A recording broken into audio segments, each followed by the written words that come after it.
दोस्तों, नमस्कार। आप सभी का फिर से स्वागत है मेरे YouTube चैनल पर।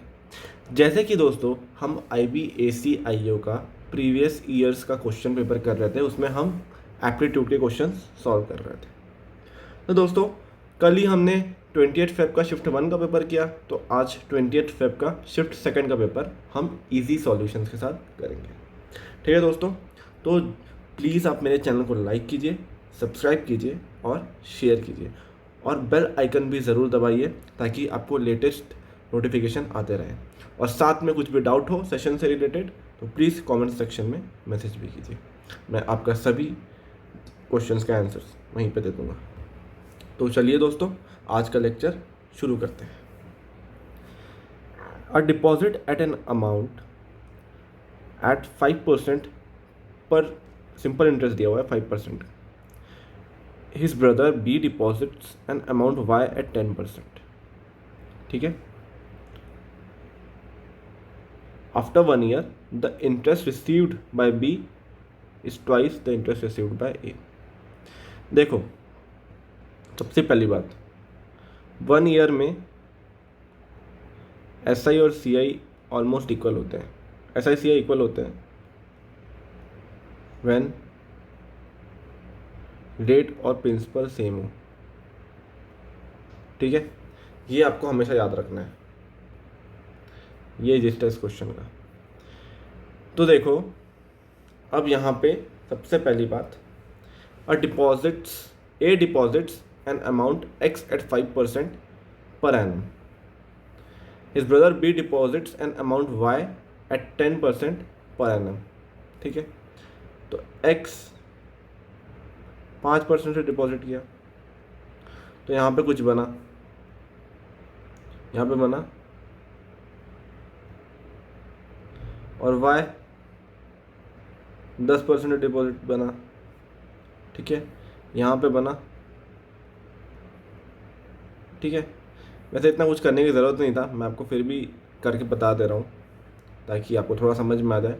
After 1 year the interest received by B, interest कितना रिसीव हुआ 0.1 Y is twice 0.05X, 0.1 Y equal to 0.1X, Y equal to X। Simple सा था, लेकिन इसको हम ऐसे नहीं करेंगे दोस्तों, आपको सोचना होगा 5% इंटरेस्ट जो है 5% of an amount equal to 10% of B. 2 into 5% of amount equal to 10% of B है, तो A अपॉन बी कितना होगा 1 हो जाएगा। आपको करना है ऐसे है। ठीक है, दोनों ट्रिक्स बता दिए आपको, करना आपको सेकेंड वाले तरीके से। सनी एंड बनी टुगेदर हैव ₹3450। सनी प्लस बनी 3450 उसके पास पैसा है। 2/9 जो है 2/9 of Sunny equal to 7/3 of Bunny. तो इसका रेशियो निकाल दो, सनी अपॉन बनी 7 इंटू 3/2, रेशियो हो गया। ठीक है, हाउ मच अमाउंट डज बनी हैव, तो 7 3 21, 21 इक्वल टू 21/2, 23 का मतलब है आपका 345 इंटू 10। मैं हमेशा ऐसे इसलिए करता हूँ ताकि आपको कैलकुलेशन करने में आसान हो। तो आपको किसका अमाउंट निकालना है, बनी का अमाउंट निकालना है, 2 की वैल्यू निकालनी है। 2 इंटू 345 इंटू 10/23। इतना तो जानते होंगे, एक 10 आ गया तो एक 0 तो आंसर में आएगा, ये तीनों में से कोई एक होगा। और एक बार बताओ, 3 मतलब 3 5 था, यहाँ पे भी 5 यूनिट डिजिट में आएगा, यहाँ पे 2 का मल्टीप्लिकेशन था, यहाँ पे एक और 0 आएगा, 2 0 होने चाहिए, 2 0 CBC में 300 answer.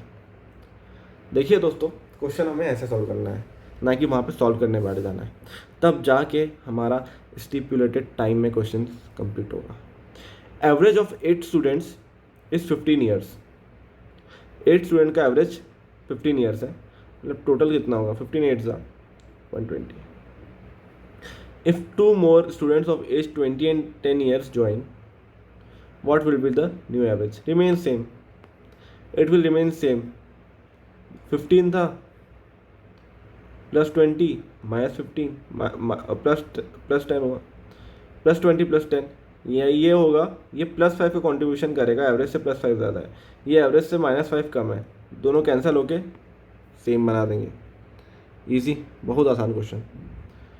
If a and b are two real numbers such that b greater than a and ab less than 0, b a से बड़ा है और ab लेस देन 0 है, इसका मतलब क्या है? b एक पॉजिटिव नंबर है और a है एक नेगेटिव नंबर, a है एक नेगेटिव नंबर। इतना समझ में आ गया? सम ऑफ स्क्वायर ये सब दिया हुआ है, लेकिन दोस्तों हमें निकालना क्या है? a minus B. हमें निकालना है a माइनस बी। ए एक नेगेटिव नंबर है, माइनस ऑफ b, तो b एक पॉजिटिव नंबर था पर माइनस साइन आ गया तो ये भी एक नेगेटिव हो गया, मतलब नेगेटिव और नेगेटिव, आंसर होगा नेगेटिव में। और थोड़ा ज़्यादा होगा क्योंकि देखो इसमें सम ऑफ स्क्वायर 458 बता रहा है, 458 बता रहा है सम ऑफ स्क्वायर, और डिफरेंस बता रहा है 120, मतलब -4 तो हो नहीं सकता, -4 तो हो नहीं सकता। नेगेटिव नंबर पर ज़्यादा सबसे बड़ा नंबर कौन सा दिख रहा है आपको? -30, वही आंसर है। देखो क्वेश्चन कैसे बनाते हैं, कुछ करने की ज़रूरत पड़ी आपको? बिल्कुल नहीं, तुरंत सॉल्व हो जाएगा यहाँ question. Find the value of this and this, ठीक है, इसको तो आप देख लो सबसे पहले। 2/3 × 3/4 × 4/5 अप टू 2208/2209। ये देख लो, ये सब तो कैंसिल होते जा रहा है, ये सब कैंसिल होते जा रहा है, ये ऐसे करके ये पूरा कैंसिल हो जाएगा, बचेगा आपका यहाँ पे 2/2209, ये आपका बच गया। ये क्या होगा? इसमें नंबर ऑफ टर्म्स निकालो सबसे पहले। an = a + n-1d, d कितना है? Common difference 2, n number of terms, 92/2 + 1 = n, that is 47 = n। तो आपका 47 आ गया n की वैल्यू, ठीक है, 47 आपकी n की वैल्यू आ गई। अब निकालो इसका सम, n/2 a + l, first term plus last term, ठीक है। अब ये आ गया 47 का स्क्वायर, ये आ गया 47 का स्क्वायर। 47 का स्क्वायर क्या होता है दोस्तों? इसको निकालने का तरीका, ये 50 से 3 कम है, 47 50 से 3 कम है, तो इसको निकालने का तरीका होता है 25 - 3 और 3 का स्क्वायर 09, 2209, ये तरीका होता है दोस्तों निकालने का स्क्वायर का। समझ लो 41 है, ये 50 से कितना कम है? 9 कम है ना? 25 में से इतना माइनस कर दो और इसी 9 का स्क्वायर कर दो, 25 - 9 1681 आपका आंसर, ठीक है। ये तरीका होता है स्क्वायर का निकालने का। 47 स्क्वायर का कैसे निकालोगे? 25 - 3 09 2209, 2209 आ गया। इसकी वैल्यू 2209 है, इसकी वैल्यू ये है, तो √2209 × 2, √2 आंसर हो गया, √2 आंसर आ गया। Easy. A vegetable seller had some apples. He sells 50% apples and still has 650 apples left. एक वेजिटेबल सेलर है, उसके पास है, उसने 50% एप्पल बेच दिए, सेल, और फिर 650 एप्पल्स बच गए। 50% बेचे, 50% लेफ्ट, 50% की वैल्यू 650 है, 100% की वैल्यू कितनी होगी? × 2, 1300, 1300। इजी, कुछ दम नहीं है इस क्वेश्चन में। एक लाइन ग्राफ है, total number of products in 2 different stores P and Q in 5 different years दिया हुआ है। P ट्राइंगल से रेक्टेंगल से Q है।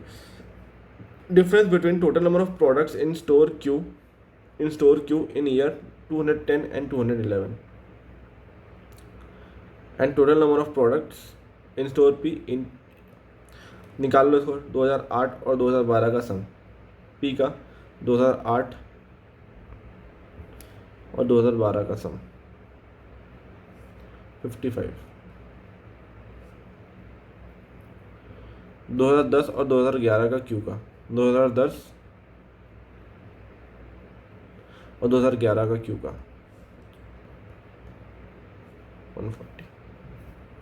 140 minus 55 85 answer easy. Which of the following pairs of year has the maximum percentage of decrease in exports? Decrease in exports का कौन सा होगा? ठीक है, तो जो जो ईयर दिए हमें उसी को देखना है. 11 और 12 दिया है. 11-12 में तो बढ़ रहा है, तो होगा नहीं. 12-13 हाँ, इसमें डिक्रीज हो सकता है. इसको एक ऑप्शन रखेंगे. कितना डिक्रीज हुआ है 12 से 13 में? 9.4 होता तो 2 होता 1.9. ठीक है, 2015-16 में कितना डिक्रीज हुआ है परसेंटेज निकालना है हमें, बट अभी हम ऐसे निकाल के देख रहे हैं.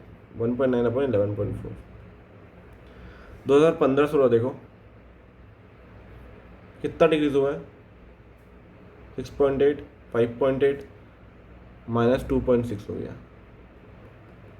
अब देखो ये 1.9 या 2.6 ऑलरेडी हो गया है, और ये डिनोमिनेटर भी बड़ा है, डिनोमिनेटर इसका छोटा है, तो ये तो एक एलिमिनेट हो गया. तो इसे हम एलिमिनेट कर देंगे ऐसे विदाउट कैलकुलेशन. एलिमिनेट करो 14 और 15 ये भी 1.9 के आसपास है, और डिनोमिनेटर फिर से बड़ा है. यहाँ तो माइनस 2.6, डिनोमिनेटर फिर भी छोटा है, मतलब ये बहुत ज़्यादा नेगेटिव वैल्यू है. ये ज़्यादा डिक्रीज देगा, ये कम देगा. ये भी हटा दो. विदाउट कैलकुलेशन दोस्तों लॉजिक लगा के क्वेश्चन को सॉल्व करना है. Question number 9th. A can finish a task in 6 days by working 8 hours a day. 6 into 8. B same task 8 into 6, मतलब सेम एफिशिएंसी है इनकी. ये टोटल आवर्स हो गया ना, ये टोटल आवर्स में काम होता है, ये टोटल आवर्स में, तो 1:1 की एफिशिएंसी है. They will finish it together by working 4 hours a day. Total work आपका हो गया 8 6 48.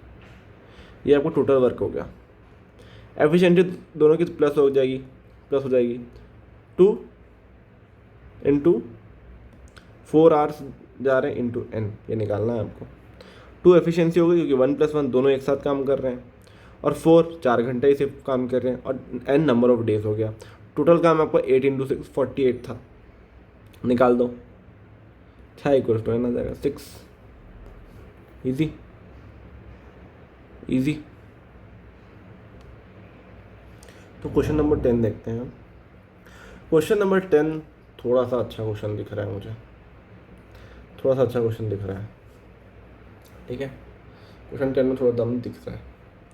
देखते हैं. x + a is a common factor of this and this, मतलब कॉमन फैक्टर है, मतलब x की वैल्यू -a पर ये जो इक्वेशन होंगे वो 0 हो जाएंगे. ठीक है, ये x = -a पे ये इक्वेशन 0 हो जाएंगे. तो इन इक्वेशन को पहले लिख लो. a² +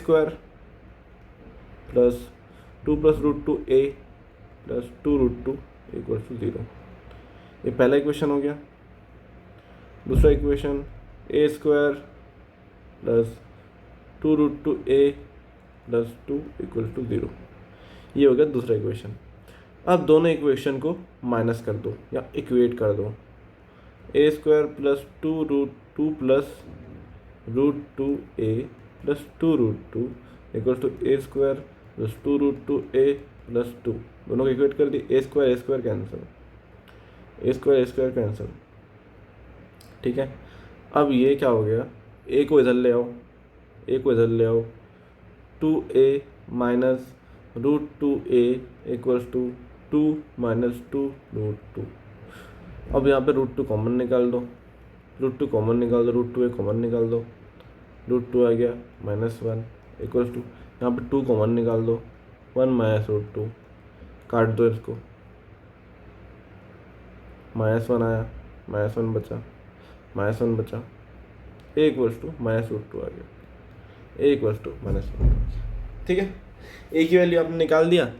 अब इस इक्वेशन में डाल दो -√2 √5√2 प्लस √2 गया, माइनस माइनस प्लस हो गया करके मैं √2 लिख दिया यहाँ पे, है ना, प्लस √2 आ गया। यहाँ आ गया 3√2, यहाँ पे आ गया 6√2 इंटू 3√2 का होल।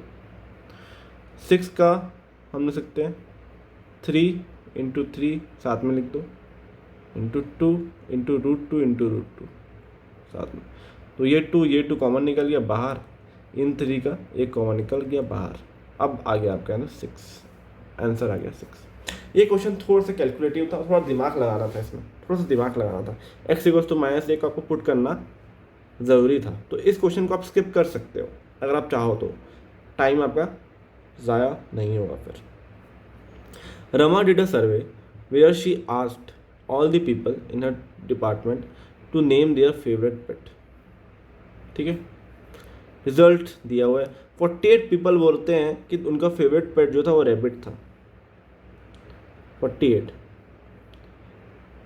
कैट का बताना है। 16 की वैल्यू आपको दी हुई है 48, एक की वैल्यू 3 हो गई। 36 की वैल्यू क्या हो गई 36 इंटू 3 108, ऑप्शन नंबर 4 ईजी था। LCM of two numbers is 15 times their HCF. LCM equals to 15 HCF. Product of number is 4860. What will be the maximum possible difference between the numbers? ठीक है, तो ये question में थोड़ा सा calculative हो सकता है। तो देखो, इसमें बोल रहा है कि maximum possible difference between the numbers आपको बताना है। ठीक है, तो LCM into HCF equals to product of two numbers होता है। LCM आपका दिया हुआ है 15 HCF इंटू HCF, प्रोडक्ट कितना है 486 इंटू 10। ठीक है, 15 इंटू HCF का स्क्वायर, हम लोग H स्क्वायर से लिख दे रहे हैं इसको। 486 को आप ब्रेक करिए, 81 इंटू 6 इंटू 10, 3 से कटा 5 ज़ा, ये कटा 3 से 2 ज़ा, 5 1 ज़ा 5 2 ज़ा, HCF आ गया आपका 18। अब नंबर क्या होंगे 18A, 18B, ये आपके नंबर हो गए। HCF 18 आ गया, 18A एक नंबर, 18B आपको निकालना है। 18A माइनस B होना चाहिए मैक्सिमम होना चाहिए। ठीक है, अब ऐसा भी नहीं है कि मैं 18 का मल्टीपल चेक कर लूँ, क्योंकि 18 से 90 भी डिवाइड हो रहा है, ये भी हो रहा है, सब हो रहा है ना। तो 18 का मैं वो मल्टीपल भी चेक नहीं कर सकता। तो अब हम क्या करेंगे, इस लाइन पे आ जाओ, इस लाइन पे आ जाओ। LCM है, LCM क्या होगा इसका 18AB का, 18 इंटू A इंटू B होगा, है ना। इसकी ये दिया है 15 into 18, 15 into HCF, 15 into HCF मतलब AB की वैल्यू है वो है 15, AB की वैल्यू 15 है। अब डिफरेंस मैक्सिमम तभी होगा जब इसके फैक्टर्स देख लो। डिफरेंस मैक्सिमम कब होगा 5 माइनस से 2 इंटू 18, ये तो कम ही होगा। जब इनमें डिफरेंस ज़्यादा होगा तभी डिफरेंस मैक्सिमम होगा। इनमें डिफरेंस कब ज़्यादा होगा, क्या 3 और 5 में डिफरेंस ज़्यादा होगा, नहीं। 1 और 15 में होगा, बिल्कुल होगा। तो मतलब इसका मतलब क्या हो रहा है, एक नंबर हो गया आपका 18 इंटू 1 और एक नंबर हो गया आपका 18 इंटू 15, डिफरेंस क्या होगा 18, 15 minus 1 18 into 14, only this option 252। समझे दोस्तों, लॉजिकल क्वेश्चन था, काफ़ी अच्छा क्वेश्चन था, मज़ा आ गया इस क्वेश्चन। एक नंबर है, is divided into 2 parts in ratio 5:6। The sum of 60% of the first part and 50% of the second part is 84। सबसे पहले एक नंबर था, मान लेते हैं वो 50:60 की रेशियो में, तो मैं इसलिए ले रहा हूँ क्योंकि 5:6 से बेटर होगा। नहीं नहीं, 5:6 ले सकते हैं हम लोग, 5:6 ले सकते हैं, चलो ले लेते हैं 5:6। 5 60 होता है, 60% होता है, 60% होता है, क्या होता है 60%? 60% होता है 3/5, 3/5 तो 3/5 से मल्टीप्लाई करोगे, 5 × 3/5 मतलब 3। इसका 50% क्या होता है? 1/2, 1/2 × 6 3। इनका सम टोटल पहले 11 था, अब ये हो गया न्यू 6। 6 की वैल्यू आपको दे रहा है 84, 6 की वैल्यू आपको दे रहा है 84, 1 की वैल्यू है मतलब 14, 14। If both parts are increased by 10, then what will be the respective ratio between the sum of old numbers and new numbers? अब देखो, अगर कुछ भी नहीं आता, आपको कुछ भी नहीं आता, 5 और 6 का रेशियो था, मतलब 5 + 6 कर दी 11। ओल्ड का रेशियो, ओल्ड मतलब 11, ओल्ड का टोटल 11 है, तो 11 का मल्टीपल कौन सा दिख रहा है? सिर्फ ये वाला, तो ये आंसर हो गया, ये आंसर हो गया। बट चूँकि मैं क्वेश्चन करा रहा हूँ करके मैं इसका पूरा सॉल्व भी करूँगा, कुछ भी नहीं आता तो आप ऐसे कर सकते थे। तो 6 की वैल्यू 84 थी, 1 की वैल्यू 14 हो गई, तो ओल्ड नंबर कितना हो गया? 11 है, सम इसका 11 × 14 हो गया, ये ओल्ड हो गया। और न्यू कितना हो गया? 11 × 14 प्लस 10 पहले वाले में, 10 दूसरे वाले में, मतलब 20 टोटल, 20 ऐड हो रहा है, टोटल 20 ऐड हो रहा है। तो कर दिए, कितना हुआ? 2 से काट दो, 7, 2, 10, 77/87 आंसर आ गया। ऐसे भी कर सकते हो आप। If the value of x satisfies the equation this, then the sum of all possible value of x is, ठीक है। इसको अगर दोस्तों करना है ना, थोड़ा सा दिमाग लगाओ, बस थोड़ा सा दिमाग लगा दो, सॉल्व करो इसको। 600 - 2x upon x + 50 = 200 upon x, 200 upon x। 600 नहीं, 500 होगा, 500 हो जाएगा, 500, ठीक है। अब देखो, थोड़ा दिमाग ये लगाओ इसमें, x को मैं 50 बढ़ा रहा हूँ, x को मैं 50 बढ़ा रहा हूँ, ठीक है। एक चीज़ बताओ, x यहाँ पे जब मल्टीप्लाई होगा तो x² बनेगा, और x² आ गया मतलब 2 रूट्स आएंगे इसके, x की 2 वैल्यू आएगी, मतलब x की 2 वैल्यू आएगी, ठीक है। पहला दिमाग आपने लगा दिया, अब टेंशन नहीं है हमें, अब टेंशन नहीं है, 2 वैल्यू निकालनी है मतलब, और 2 वैल्यू को सम निकालना है। अब एक बात बताओ, यहाँ पे देखो राइट हैंड साइड में x है, यहाँ पे +50 है, और दोनों इक्वल, रेशियो दोनों इक्वल आ रहा है, मतलब आप क्या समझ रहे हो इससे? मतलब ये जो नंबर है, न्यूमरेटर और डिनोमिनेटर में रेशियो 2:1 का दिख रहा है मुझे, 2:1 का रेशियो दिख रहा है, समझो। 4/2 = 2/1 तो होता है, बिल्कुल होता है। यहाँ पे मैं 1 + 1 करूँगा तो 2 हो जाएगा, बिल्कुल होगा। यहाँ पे +2 करूँगा तो भी इक्वल हो जाएगा। तो इतना समझो कि x है और यहाँ पे x + 50 है, मतलब x अगर यहाँ पे 50 है, अगर मैं यहाँ +50 कर दूँ तो ये 100 हो गया। अब देखो क्या ये सेटिस्फाई होता है कि नहीं, देखते हैं, सेटिस्फाई करके देख लो। 500 - 2x करो, 500 - 2x कितना होगा? 500 - 100 दैट इज़ 400, ये आ गया 400 अपॉन 100। अब ये आ गया 200 अपॉन 50, रेशियो सेम हुआ, बिल्कुल हो गया। तो एक x की वैल्यू 4, एक x की वैल्यू 50 आ गई, एक x की वैल्यू 50 आ गई, एक x की वैल्यू 50 आ गई। दूसरी निकालनी है सम। अब सम देखो, सम देखो, सम एक 100 दिया हुआ है, एक 150 दिया है, 250 और 200। अब हम चेक करते हैं 100 पे, अब हम चेक करते हैं 150 सम लाने की कोशिश करते हैं, 150 सम लाने की कोशिश करते हैं, ठीक है।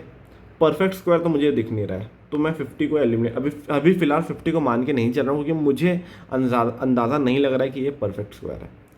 तो अब हम चलते हैं 100 की तरफ, x को मैं 100 लेता हूँ, 100 ले लिया, 500 - 200 अपॉन 150 कितना हो गया? 300/150, 2/1 आ गया। अब ऐसे यहाँ पे देख लो, x को 100 लो, ये कितना होगा 200/100 इक्वल टू 2/1। सेटिस्फाई हो गया, दो इक्वेशन आ गए, आंसर 150 हो गया, आंसर 150 हो गया।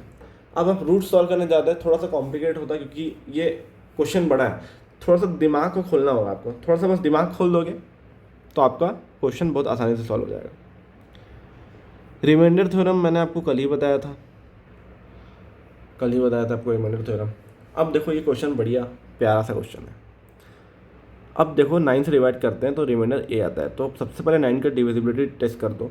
7 + 3 10, 10 + 1 11, 9 से 2 ज़्यादा है, मतलब 2 रिमाइंडर आ रहा है। रिमाइंडर 731 को करेंगे 9 से तो आएगा 2, पर 731 की पावर है समथिंग, तो 2 की पावर 732 अपॉन 9 करना है, इसका रिमाइंडर निकालना है। 2 का क्यूब जो होता है वो होता है 8, और इसको जब हम 9 से डिवाइड करेंगे तो होगा रिमाइंडर -1। 8 आता है, लेकिन मैंने कल ही आपको बताया था 9 - 1 = 8 करके हम इसको -1 भी लिख सकते हैं, अब इसको 2 का क्यूब के पार्ट्स में ब्रेक कर दो। कितने टाइम्स होगा ये, 3 से मल्टीप्लाई करो, 2 ज़ा 1 3, 4 ज़ा 1 2 4, तो ये 244 टाइम्स ऐसा होगा। तो -1 जो होगा आपकी 244 टाइम्स तक चलते जाएगा। -1 की पावर 244 मतलब 1 आ गया। ए की वैल्यू आ गई आपकी 1। यूनिट डिजिट पावर कितनी भी हो, ए की कोई भी पावर हो, तो आंसर कितना आएगा 1 आएगा। ठीक है, अच्छा क्वेश्चन था, रिमाइंडर थ्योरम का बहुत अच्छा क्वेश्चन था। स्पीड ऑफ अ प्लेन, ठीक है, speed of a plane was raised by 60% and then the raised speed was reduced by 50%। ये सब क्वेश्चन में कुछ नहीं करना है। 5 थी स्पीड, 60% मतलब कितना होता है 3/5, 3/5 करो, 5 + 3 8। अब रेड्यूस कर दो 50% से, 1/2 रेड्यूस कर दो, 1/2 रेड्यूस कर दो, कितना हो गया 4। The speed measured by the sonic radar at this point of time was 2400। तो 4 की वैल्यू जो थी वो 2400 थी। इनिशियल निकालना है, मतलब 1 की वैल्यू कितनी हो गई, 1 की वैल्यू हो गई आपकी 600। 5 की वैल्यू कितनी होगी, 5 की वैल्यू कितनी होती है, 5 6 30, 3000। आंसर हो गया आपका। 17 क्वेश्चन देखते हैं, 17 देखते हैं। ठीक है, तो भाई डायरेक्ट से a + b = 1, सबको 0 पुट कर दो, ये भी 0 हो गया, ये भी 0 हो गया, ये भी 0 हो गया। ठीक है, क्योंकि लेस और इक्वल्स टू 0 है, मतलब 0 मान लो आप, 0 मान लो। b + c = 9, c + a = 4। a + b + c कितना हो गया, 9 + 1 10, 14, 14/2 दैट इज 7, 14/2 7। अब a + b + c = 7 है, a + b 1 था, a + b ये तो 1 था, तो c = आ गया 6। c की वैल्यू 6 आ गई। b + c 9 था, b + c 9 था, c = 6 है तो b = 3 आ गया, b = 3 आ गया। c + a 4 था, c की वैल्यू 6 है, c की वैल्यू 6 है, a = 4 - 6, a = -2 वैल्यू आ गई। इसमें पुट कर दो आप, a + b 1 की पावर c, 1 की पावर कुछ भी हो 1 ही होता है, प्लस c + a 4 की पावर b क्यूब -1 कैंसल, 4 का क्यूब कितना होता है 64 = 8 आंसर। ठीक है दोस्तों, प्यारा प्यारा क्वेश्चन है। M can do piece of work in 20 days। He works at it alone for 5 days। 5 days तक काम करता है। फिर N alone finishes the remaining work। 5 days तक अगर M काम किया मतलब 1/4 काम कर लिया वो। अब 3/4 काम जो है वो 9 days में करता है N। तो N किधर, एक काम कितना कितने दिन में करेगा, एन। एन कितना काम करेगा, पूरा वर्क कितने दिन में करेगा, 12 दिन में। Both of them together can complete work, M 20 दिन में, एन आपका 12 दिन में कर रहा है, तो कितना आता है 20 इंटू 12 अपॉन 20 प्लस 12। ये फॉर्मूला था, मैंने बताया था 2 के लिए यही यूज़ कर दिया करो। तो काट दो इसको, काट दो, 4 से काट दो, 3 ज़ा 3 ज़ा 5 ज़ा 20 इंटू 3 अपॉन 8, 7.5 7.5। अब क्वेश्चन देखो, in a lock making factory 5% of the total produced locks were found defective and 80% of the non-defective locks were exported। ठीक है, if 85500 non-defective locks were not exported, अब टोटल था, मान लेते हैं 100, इसमें से 80 5% डिफेक्टिव है, 5 डिफेक्टिव है, 95 नॉन डिफेक्टिव है। इनमें से 80% एक्सपोर्ट किया, बचा कितना 20% नॉट एक्सपोर्ट। ये इसकी वैल्यू दी हुई है आपको। How many locks were produced, बता दो, इजी सा क्वेश्चन है। 95 20% कितना होता है, इंटू 1/5, उसकी वैल्यू दी है 855 इंटू 100, 855 इंटू 100, इसकी वैल्यू भी आपको दे दी गई है। ठीक है, आपको बताना है 100 की वैल्यू क्या होगी, 100 की वैल्यू क्या होगी। क्वेश्चन आसान है, क्वेश्चन तो आसान है। एक की वैल्यू निकाल लो, इसमें एक की वैल्यू निकाल लो, 19, 855 अपॉन 19 इंटू 100। अब 100 की वैल्यू कितनी होगी, 855 अपॉन 19 इंटू 100, ये वैल्यू होगी। मतलब आंसर में 4 0 आएगा, आंसर में 4 0 आएगा, वो इसी में आता है सिर्फ, खत्म। इसलिए मैं पूरा सॉल्व नहीं कर रहा था, इसे। और रेगुलर पॉलीगन है, उसके पास 4p+2 नंबर ऑफ साइड्स है। What will be the ratio of interior angle to their exterior angle. ठीक है, एक रेगुलर पॉलीगन है, उसके पास इतनी नंबर ऑफ साइड्स है, p एक पॉजिटिव इंटीजर है। ठीक है, रेशियो निकालना है, तो इसमें कुछ मत करो, p = 1 पुट करो, तो साइड हो गया आपकी 6, 360/6 होता है एक्सटीरियर एंगल, 360/n 60 डिग्री आ गया। तो इंटीरियर कितना आ जाएगा इसमें, 180 माइनस एक्सटीरियर = 180 माइनस 60 120। तो I/E निकालना है, 2/1 आ गया, 2/1 कौन से ऑप्शन में सेटिस्फाई करते हैं, नहीं कर रहा, ये कर रहा है ऑप्शन नंबर D। तो दोस्तों आज का लेक्चर बस इतना ही था। आई होप आपको सभी चीज़ें समझ में आई होगी। दोस्तों प्लीज़ मेरे चैनल को लाइक कीजिए, सब्सक्राइब कीजिए, शेयर कीजिए और बेल आइकन को ज़रूर प्रेस कीजिए। और जो भी डाउट है प्लीज़ कमेंट सेक्शन में मेंशन कीजिए। Thank you and have a nice day.